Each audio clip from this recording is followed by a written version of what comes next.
You know what? I'm just going to come right out and say it. I know there's a lot of people out there who think that there's nobody in Hollywood who tells good stories anymore. And after many years of superhero slop, rehashes and reboots, and more legacy sequels than I care to name, I do understand why some people have grown tired of Hollywood's laziness. I've noticed a shift within the past couple of years, and the truth is that there are original movies being made that are worth watching if you are willing to give them a chance. And The Long Walk, a novel adaptation, is no exception to that because this movie has no business being as good as it is.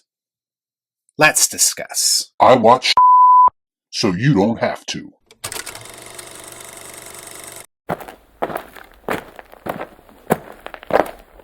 Before I get started, I'd like to kindly ask that you hit the like button and please subscribe to the channel for more content just like this.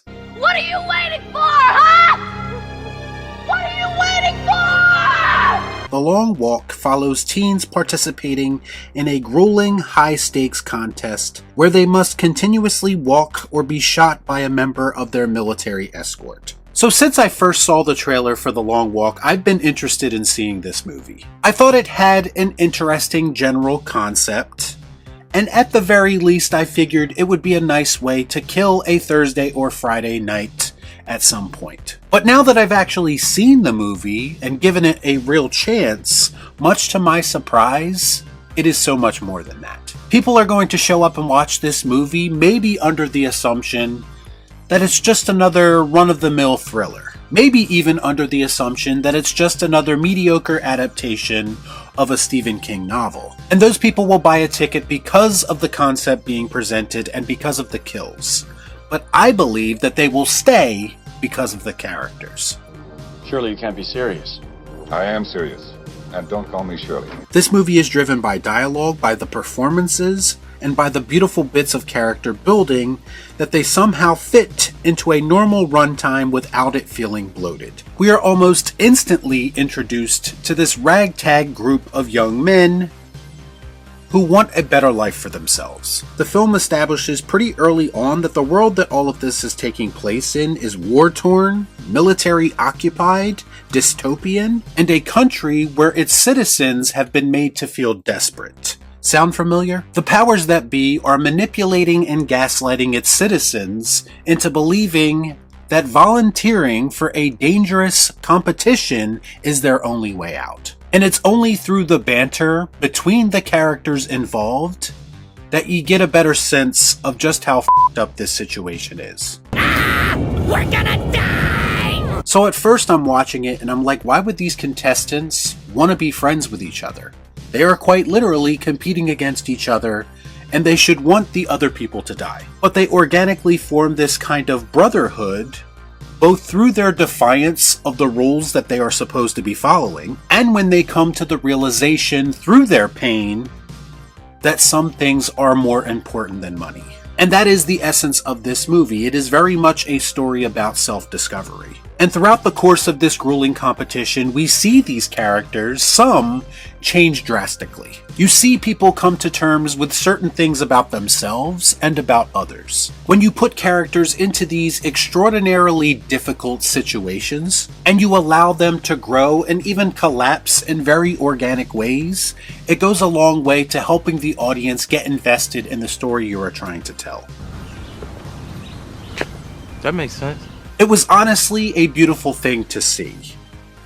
I don't remember the last time I've seen a movie be this reliant on characters and characters alone. If the characters sucked and they gave us no reason to care about them, this movie could have very easily fallen flat on its face. But that's not what happened, because everything in this movie, from the writing to the dialogue to the acting to the direction to the cinematography, was so well orchestrated. There are some moments of genuine tension throughout this film, moments that some horror movies wish that they could emulate a fraction of. It got to the point where I was holding my breath every single time I knew that someone was about to get their ticket out of there. You feel every footstep.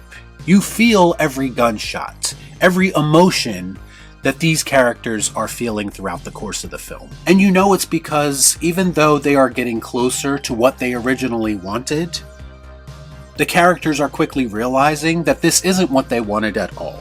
No, don't like that. It really delves into the psyche of the characters who are continuously left behind. The movie is so good that it actually makes you care about some of the side characters who have a more limited development compared to the main two. But they still do just enough in the writing to make every death, every failure mean something. And the kills themselves, in some instances, are pretty brutal, but all of them are incredibly heartbreaking. Especially when you realize that they are basically being forced to be there, and it's not a choice like it's being presented to them. There's just so much going on in this movie, so much to think about, as it pertains to how it compares to our real lives and how we are manipulated every single day. I felt like it was very relevant and very relatable in that way that I was not expecting. What is real? How do you define real? The scenes that spoke the most to me were the most simple ones.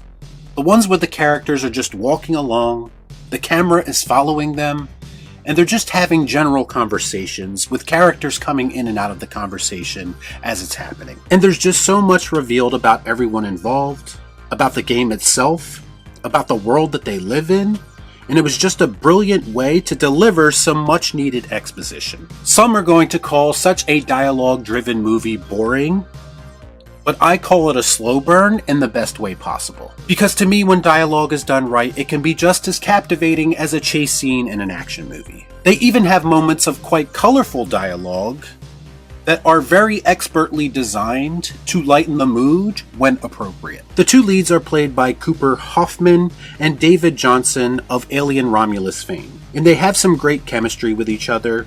They feel like two guys who wouldn't necessarily be friends in a normal situation, but kind of naturally bond during this experience, and they actually end up becoming like brothers. And their performances are actually pretty great on top of that. If you have a pulse, I do not know how you don't get invested in their relationship. Mark Hamill plays the general who oversees the whole walk, and it's pretty much Mark Hamill doing his grizzled Mark Hamill voice that he does in pretty much every movie now. But they also give him some colorful dialogue that does make his character stand out even with limited screen time.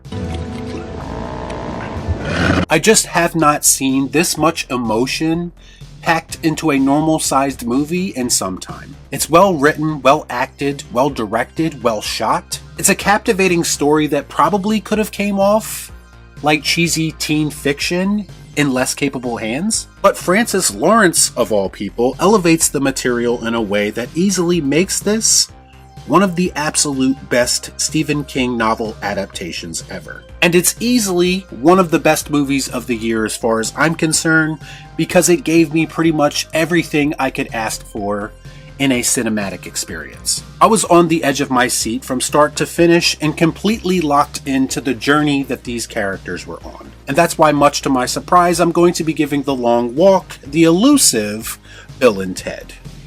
Excellent! Y'all be cool. Right on.